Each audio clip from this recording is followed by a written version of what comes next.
So I don't know about you, but where I'm at, this whole CV virus is not really taking hold as far as as confirmed cases in Arkansas. We have one, so that's not just super scary, except if you've been paying attention since the beginning, you would know that maybe we should be a little concerned.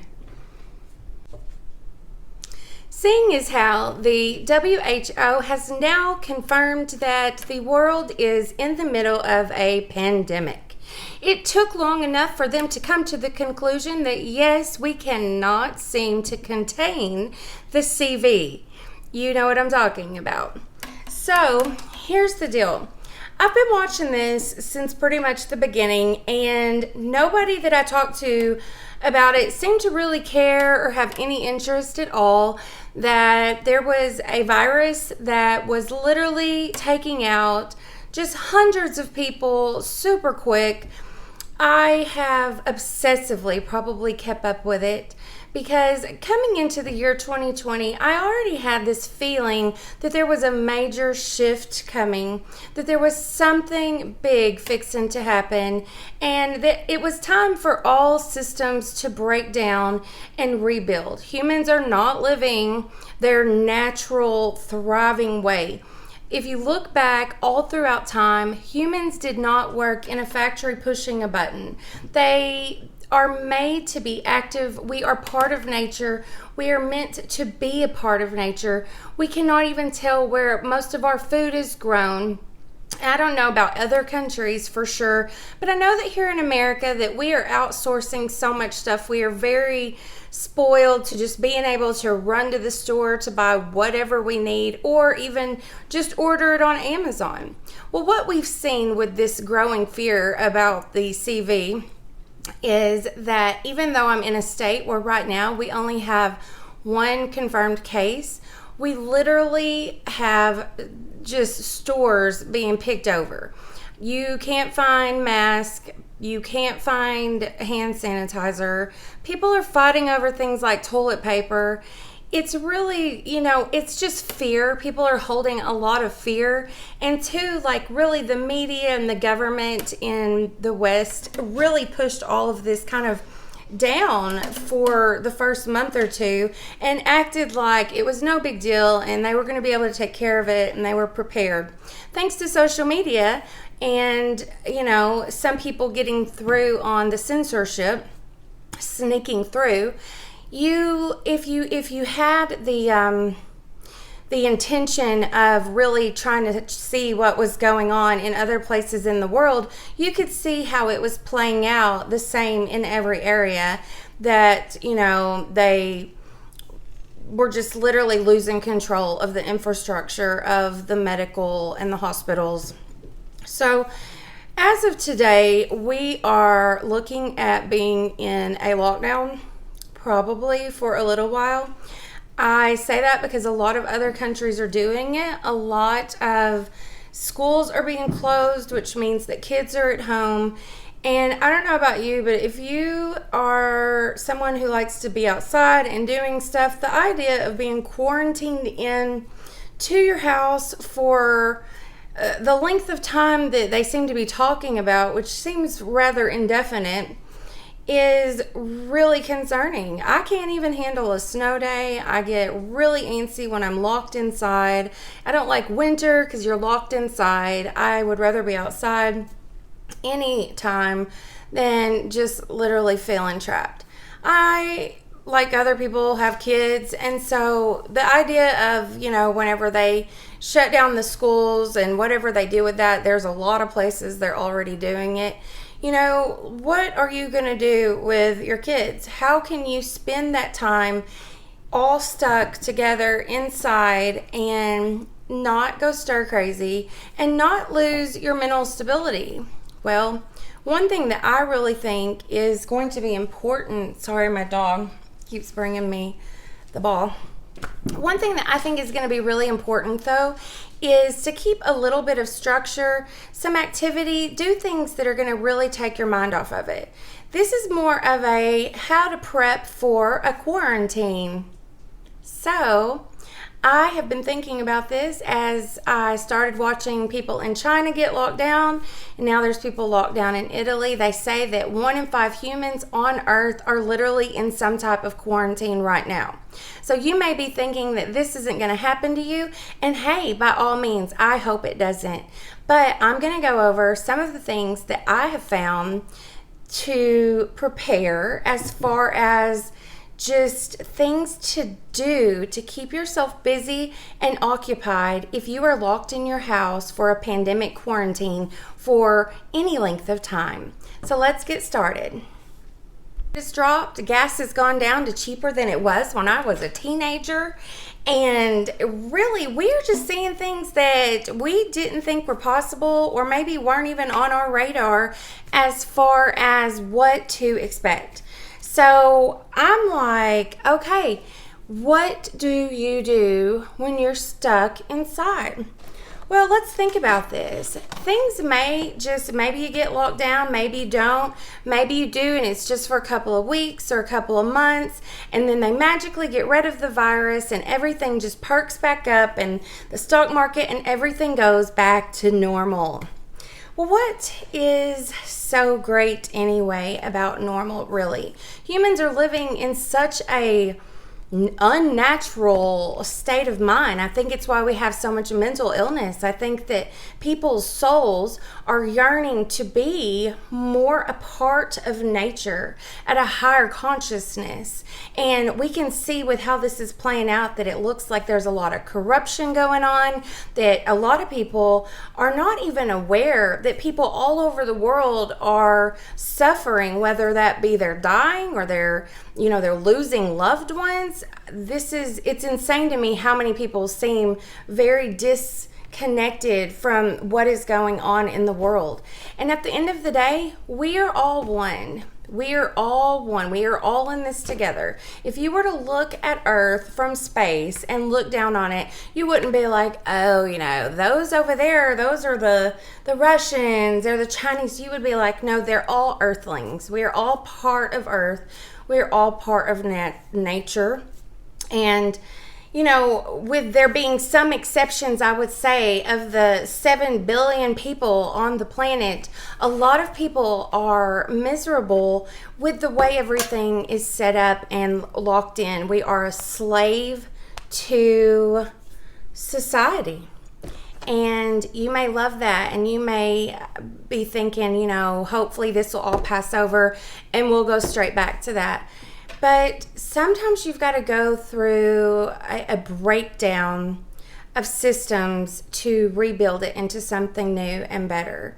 So some of the things that I am going to have prepared to work on, not only now, but also is if we're in a quarantine. I think that these are things that can take you on to the other side of this whenever we do start to rebuild those systems. Let's rebuild them better. Let's rebuild them without so much corruption. Let's rebuild them with more freedom, with people having more control over their life, over what they eat. And so starting with that, I am not someone who has ever had a garden really, I did try once and it didn't really turn out. So that was years ago, and I am going to try again. So during quarantine and before, I have bought a bunch of seeds. So I've got different ones because I just don't know a whole lot about it. I went to the library and I checked out like 10 books on container gardening and how to garden and just kind of like gardening for dummies, where to start, because my grandma and grandpa, they lived in town and had a full garden, and they grew most of their own food. They might have had some rabbits or goats, some chickens, so they had organic eggs, and then they canned it and they prepared.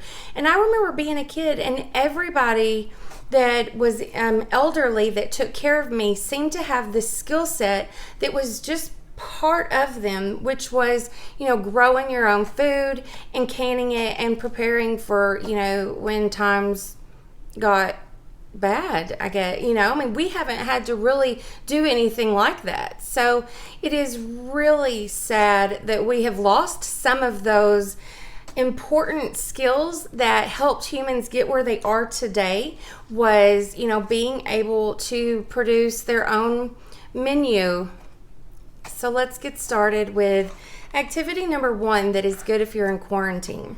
So this would probably require a little pre-planning if you're already in quarantine and you're not really in a situation where you can just go out to the store and get some seeds. Seeds are super cheap. You can get them for $1 or $2 a little pack. So what I've learned is that you've got to get the seed ready, germinate. You've got to germinate the seed first. So hold on. So I took the seeds and I followed the directions that I was given, and these were carrots. So I just wet down the paper towel and I put the seeds in the damp paper towel in a Ziploc bag, which I marked the bags to say when, and so you wait 7 to 14 days, and when you check your seeds and they look like they're starting to kind of sprout open, then it's time to go ahead and plant them. So this is something that you could do with just like small cups, containers around the house. This is something that you could do with very small children, but I think that it's important as a survival skill that we start teaching ourselves and our children and the generations that are coming up behind us how to grow their own vegetables, how to make their own food, fruit, whatever, how to go out into the wild and, to know what you could eat and not eat, how to purify water. So one thing that I did plant these little seeds. So I germinated some and then I went ahead and planted them. Even though we're not on a quarantine yet, I thought, why not go ahead and get it started? Because shipments aren't coming in. All of the ports in the U.S. seem to be kind of stopped.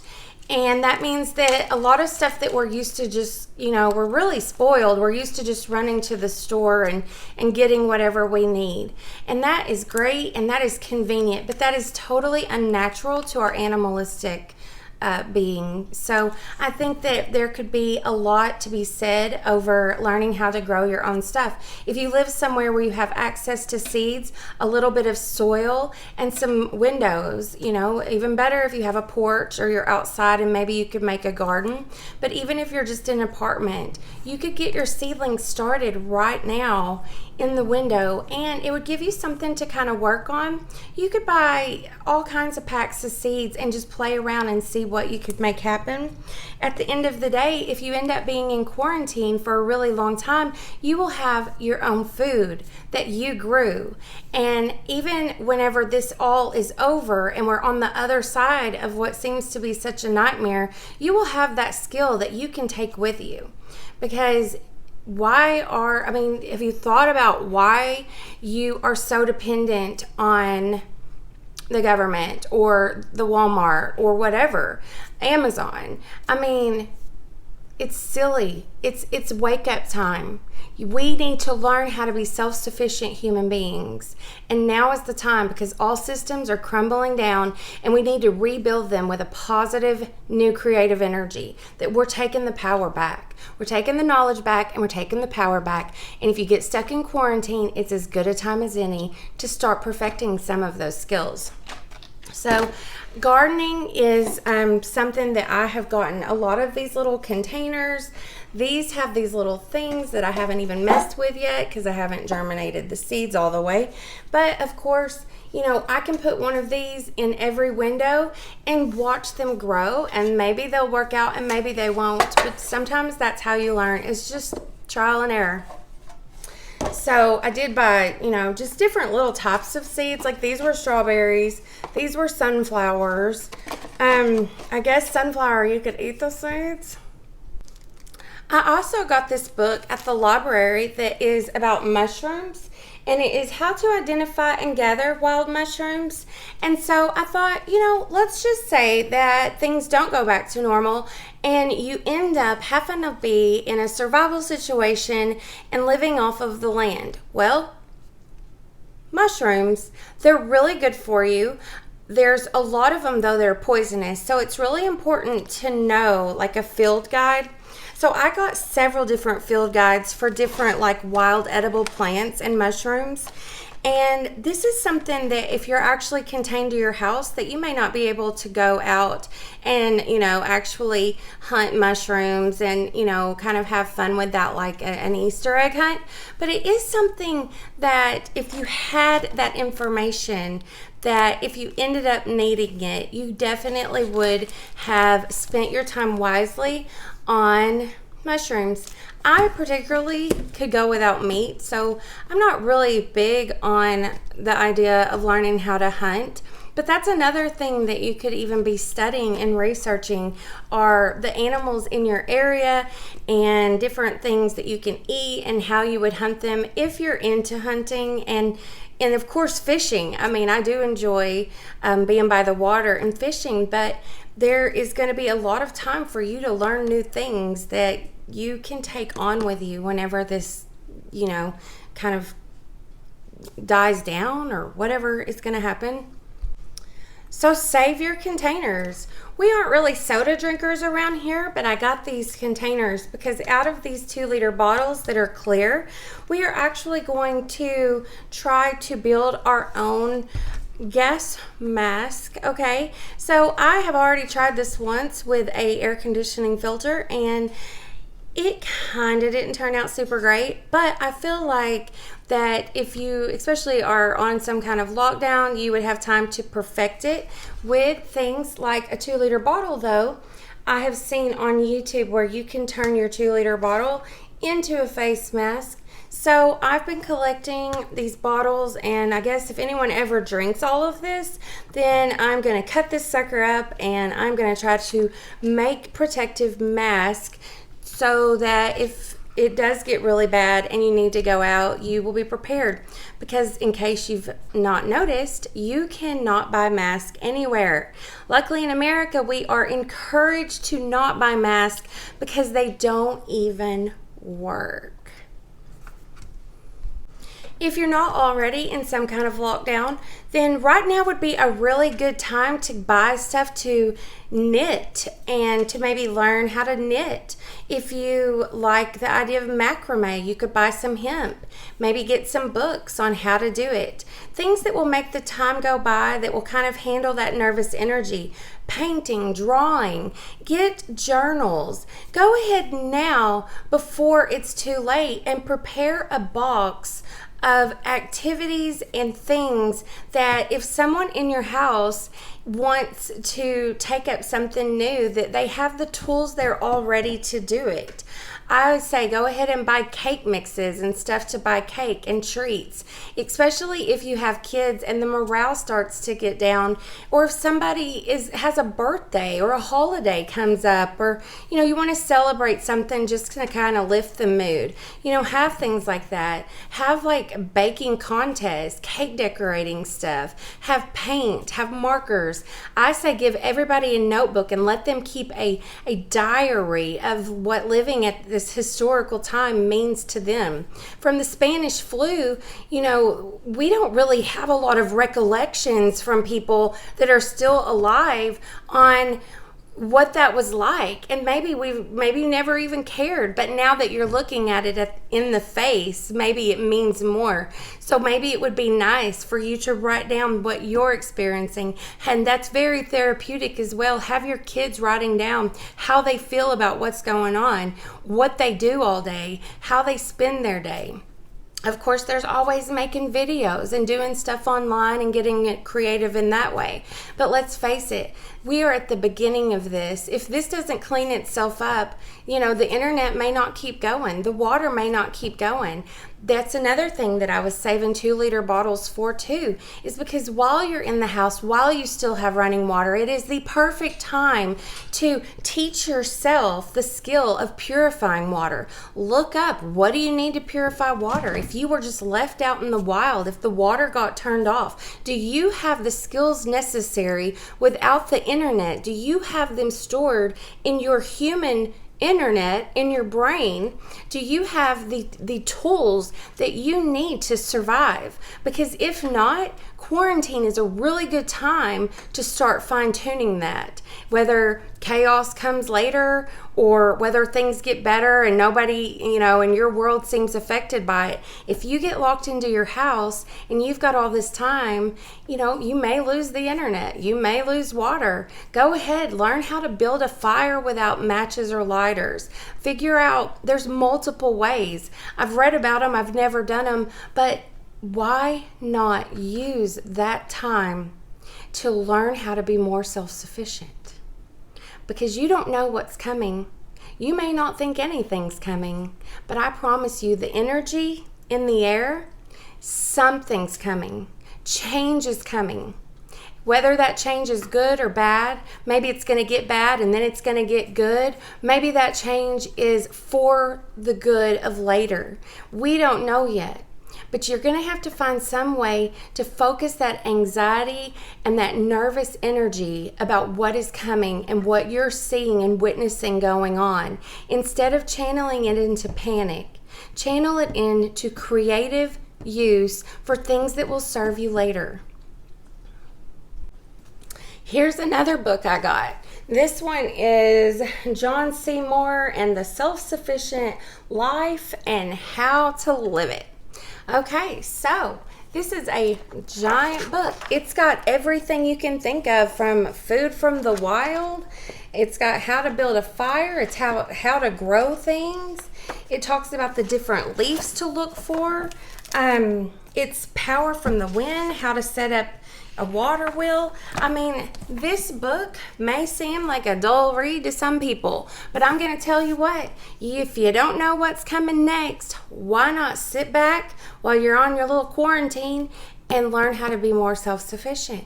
You could read this book front to back. If you're not a reader, maybe watch videos. I mean, really, this is not anybody else's responsibility at this point. Okay, we already have discovered that counting on the authorities could maybe not be in our best interest, right? So take that and figure out how to do it on your own, especially if you get locked down. It's the perfect time. And if you're not locked down yet, go ahead, start now. Some other things that I did was I bought just little silly things like at the dollar store that were like crystal growing kit or the little funky monkey growing kit. You could get chia pets. And then I also got like a Nintendo, like old school 1984 Nintendo that has like 300 games on it. You don't need internet. You just plug it into the TV.